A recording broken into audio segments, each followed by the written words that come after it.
Good afternoon and welcome to Blind Builds Building Braille with Blind Prime. So today we're going to be covering the Blackboard. Now the Blackboard is the area that I built.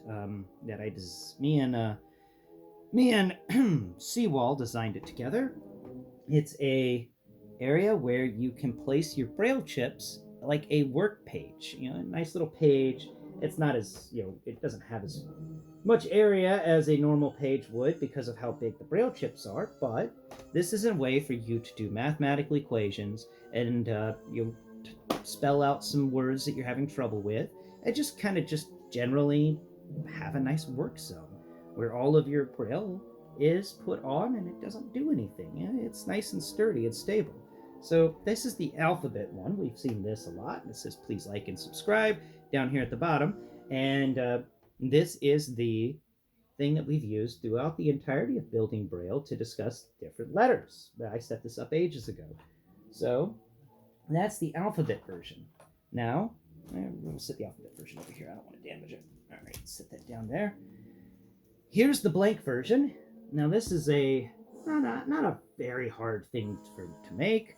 What we did is we went with the cheapest baseplate possible. That's why I think it's a nasty color. We went with the cheapest baseplate possible for it because, the idea here was cheapness. It was to build it as cheaply as possible. So we found the cheapest Lego bricks. We literally did. We went around and we discovered, okay, the red we're using around the edges of this, if I remember right, was the cheapest version of red. And then these are 1, 2, 3, 4, 5, 6, 7, 8. Nothing but 1x8 tiles. And I think these are 1x8 plates as well. So let's see. This is not a 1x8 tile, though, is it? Is it? Yeah. They're all 1x8 tiles. And then we got 1, 2, 3, 4, 5, 6, 7, 8, 9, 10, 11, 1x10s. Okay. 1x10s across the tops. And then coming down the sides are no more 1x10s because that works. These things are 32 by 32, so putting 3 1x10s across, but having each end visible means that you can put 3 1x10s going down and having each end visible. It works. It really does. And that's a lot of fun. It just takes 1x10s and 1x8 tiles. You have 1x10 plates and 1x8 tiles, and in the center here we've got the same thing going on. And the idea behind this was to literally make something that was cheap and efficient and was easy to assemble. It's just the annoyance of assembling the same thing over and over again for an entire 32 stud area. And that's it. Don't forget that at the top here we did something else that's really unique and had to change up the way things are done, because at the top we have 1x6s. Yes, instead of 1x10s. And that's because right over here at the very tippy top, we've got this 2x2 plate modified with hole on the side. It's got a little rook in the hole. And that's so that you can hang this on a hook. If you want to hang your Blackboard up, you can hang it up. And the way that we designed it, this sits in there, darn sturdiness. It's really sturdy. And it doesn't fall off. It doesn't fall off at all. And all it is just tiles and plates, tiles and plates, a lot of tiles and plates. The cheapest of the tiles and plates at the time that we were getting these from Bricklink. We bought all these pieces off of Bricklink for the entirety of this Lego set, my Building Braille series of videos, and everything was purchased on Bricklink.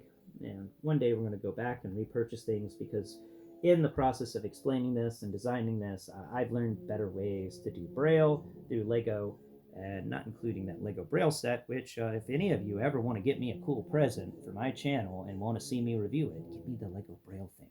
I have no idea what it's about. I'm curious. So that's the Blackboard. It's a fun little piece. It takes, let's see, I know I had it memorized once how many pieces this takes. It takes a lot. It takes a lot, I'll be honest with you. There's a lot of 1x6s that go across the bottom, tile-wise, between the studs. And the idea is you have a stud, so not counting the edges, which take up one stud on all 4 sides. you start at the top with a line of studs in the in the second line of this 32 by 32 plate. So you get the line of studs there, and then you go down 2 tiles, and you have another line of studs. Then you go down 2 tiles, and you have another line of studs. And you go down 2 tiles, and you have another line of studs. We originally thought about doing this with the plates that come with the minifigures.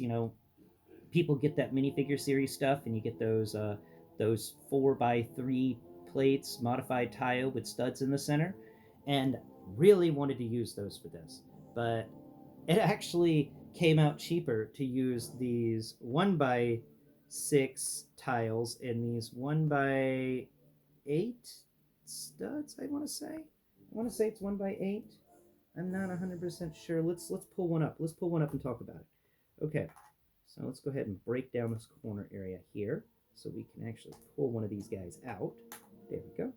And I think I left a piece separator over here in the Lego Advent box that I'm using. So if I can just find a piece separator, we can be cooking with gas. I know there's a piece separator in here somewhere. There's got to be a piece separator in here. I always put that. No, that's a seat. I was excited there for a second. All right. No. The trouble with being blind and messing with Legos is where one person can just look at the container and go, oh, there's the piece. I've got to feel everything in the container until I come across it. And they're like, oh, that's it. I remember the texture of that thing. And just more and more not finding the piece that I'm looking for.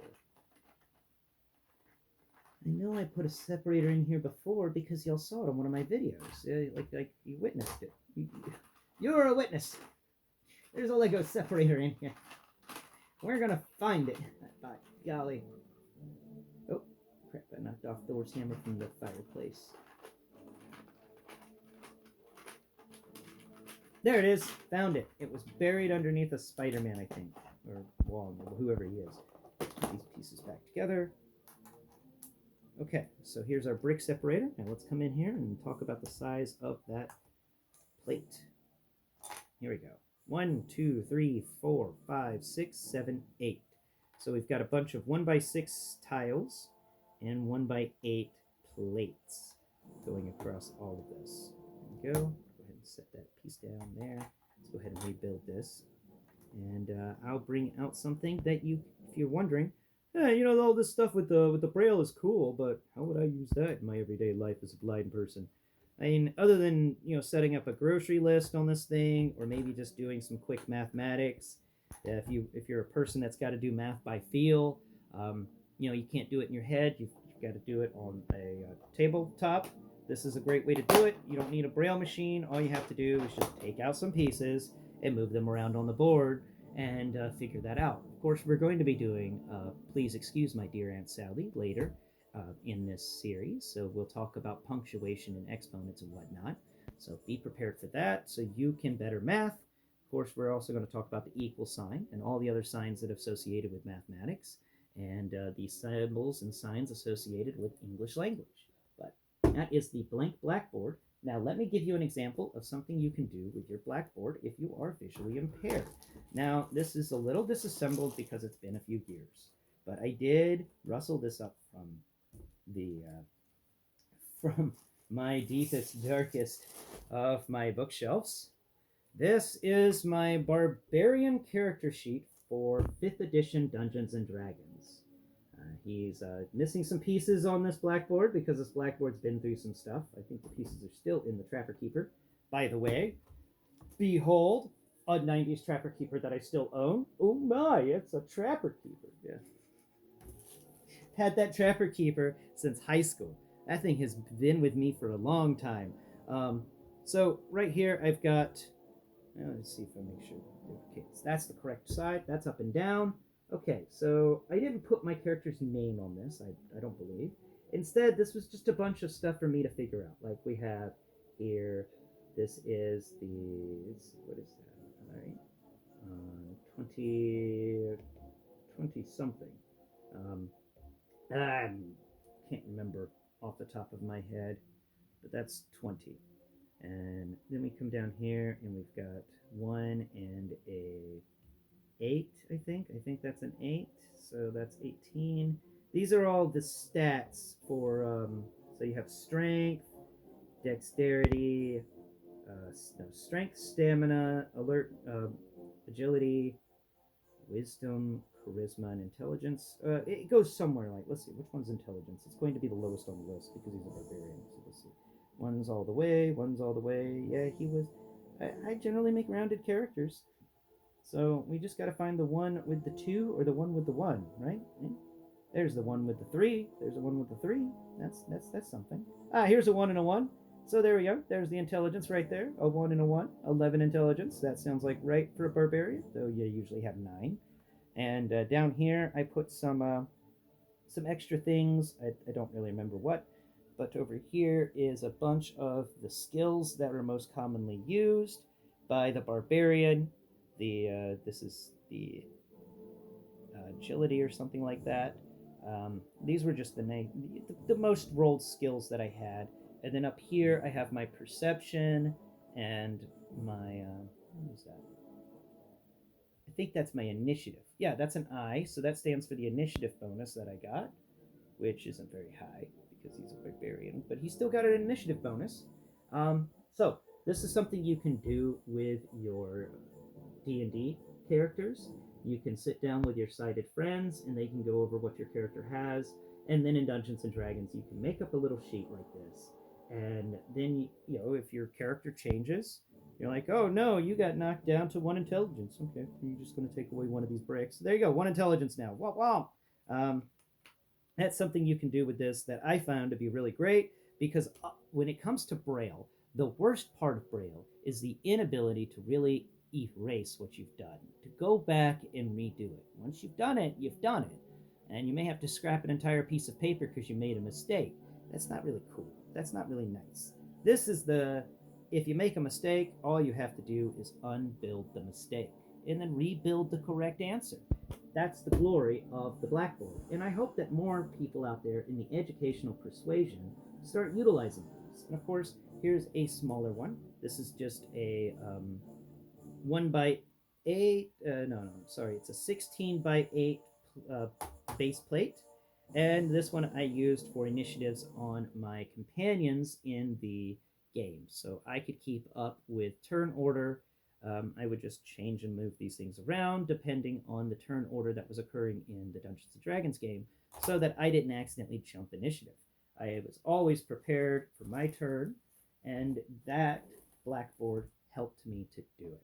So I advise all of you out there to go out and get yourself some Blackboards. Remember, it's 1 by 10 plates across the tops and the sides, and it's 1 by 8 tiles around the edges. Then you have 1 by 10, no, you have 1 by 8 plates on the interior and 1 by 6 tiles on the interior. And of course, you cannot forget about the 2 by 2 modified plate that's rounded at the top with a hole in the center so that you can hang it on a hook or something. You don't have to put that piece in there, though. You can leave it out if you want to, but I always kept it in for just the option. I like the option to be able to hang it up, and it's also a nice little pull tab. You can just reach into an area and you find its pull tab, and then you can pull it out by that if you wanted to. I have blathered on long enough about the design of the Blackboard. I hope that you take it into account. It is an immensely easy thing to build. It just requires some pieces and time because it is an extremely repetitive build. So be prepared for the repetitiveness of the build. But once you get this guy built, he is built, boy. He is good. It's golden. And I will, of course, I'm probably going to take the rest of December off for Buildingbraille, where I'm just going to be continuing to talk about the Advent calendar stuff. And we will pick Buildingbraille up in January, where we will start talking about exponents and other symbols that go with mathematics and English. And that way you can be more prepared. And then later on after that, we'll get into more of the complicated Braille, where they merge letters together and stuff like that. So we'll get into the more in-depth Braille as we go along and get more and more advanced as we build upon ourselves. That's what education's all about. It's about taking a base and building upon that base, and then always building upon what you're building upon. And it's fun that we're doing education with Legos, because all Lego is taking a base and building upon it, just like education. Until next time, thank you so much for watching. I hope all of you out there have a Merry Christmas. Please like, share, and subscribe. And share on your social media platforms. All of them help me raise awareness for the blind. You can raise awareness too by just getting my videos out there to be seen by others. Thank you for helping me, and I hope that together we can help a lot of blind people. Until next time, bye bye for now.